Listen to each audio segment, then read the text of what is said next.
Hello everybody, Mr. Olson here. I love the Mr. Jones video. He was doing his woodworking, so I thought I'd share a little bit of what goes on, I guess, here in my household during this shelter in place. We're doing a lot of cooking at home. Sorry, Mr. Jones, I don't do woodworking, but you're gonna watch me prepare a little meal here. We're gonna have some Swedish meatballs today using the Crockpot. Yeah, Mr. Olson, your U.S. history and broadcasting teacher, can actually cook. So let's see what transpires here in the Olson kitchen. Okay everybody, we're here in my kitchen. So yeah, you can see some Girl Scout cookies back there in the background, but in the foreground, these are all the various ingredients that are going to go into these Swedish meatballs here. We got some butter, onion, some pieces of sandwich bread, a couple of eggs, some sour cream, beef broth. So cool thing about this crock-pot we're going to be using here shortly is it allows the sauce and the meatballs to cook all day. Okay, what we're doing here is we're taking the sour cream and a little bit of the beef broth and the pieces of bread, and we're kind of just mashing them into a little paste here. So we took that little bread kind of mashed mixture with the sour cream and the beef, and then we've added the various spices, salt, pepper, some nutmeg, some allspice, with a couple of pounds of meat. Choice of meat is kind of on your own. You could do like part ground turkey and part like, just basic ground beef, or, I like bison, a little lower in fat, and I'm a big fan of ground veal. I know that's not like politically appropriate, but what can I say? I like my veal. So this is going to be our meatball mixture. To cut the fat, we're going to bake the meatballs in the oven here for about 15 minutes or so, which will drain the fat off, and then our sauce a bit later on, and it won't be quite so greasy.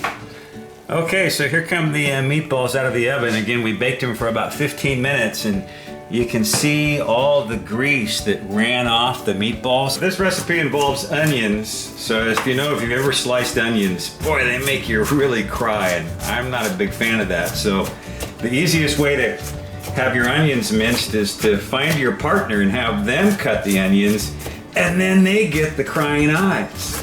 Man, these are some really nice minced onions that are going to go into our sauce here in a minute.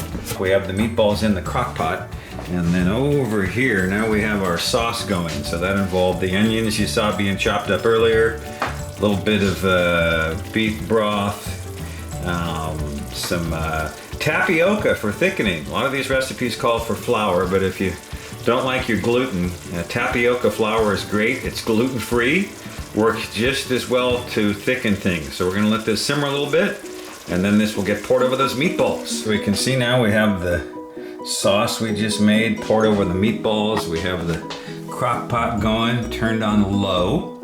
This is the cool thing about the crock pot. We had to do this kind of early in the day, but now this will just sit there. I'll get the lid closed, and this is going to cook on its own for about 4 or 5 hours, so I can go out for a walk. I can hang out on the front deck, but I'm going to maintain my social distancing while this cooks the rest of the day. Mr. Olson here once again. We know it's been quite a while. In fact, so long you can see that I even had to change shirts. The fog is rolled in here along the coast. All right, so final steps, cooks in the crock pot for that long period of time. By the way, before I get to that, I just want to say real quick for all my students out there, parents, etc., keep going on School Loop. Stay up with the workload, send the assignments in, do that with all your classes, and follow those shelter-in-place rules. Okay, so what we're going to do now that the process is over, you turn off the crock pot. To spend a little bit of time with maybe like a small tablespoon, you're going to skim the fat off the top part of the sauce. That'll, again, get the sauce a little bit leaner. And then we're going to mix the last part of the sour cream with a little bit of fresh dill, and that'll get blended together in a nice sauce. And then you take about a cup of the liquid out of the crock pot to mix in with that sour cream, so that when you then put that all back into the crock pot, it's a little bit easier to blend together. The sour cream's kind of thick. That allows it to temper a little bit. And then as you get ready to eat, it's There's a lot of liquid gravy. It's going to be really pretty good. So you need to have maybe some potatoes on the side, a little bit of salad, the spuds. You can pour the gravy over the top, and there you go. Enjoy. Let's see what people thought of our meal. Looks like those plates are getting empty out there, and let's see if we get a thumbs up or a thumbs down.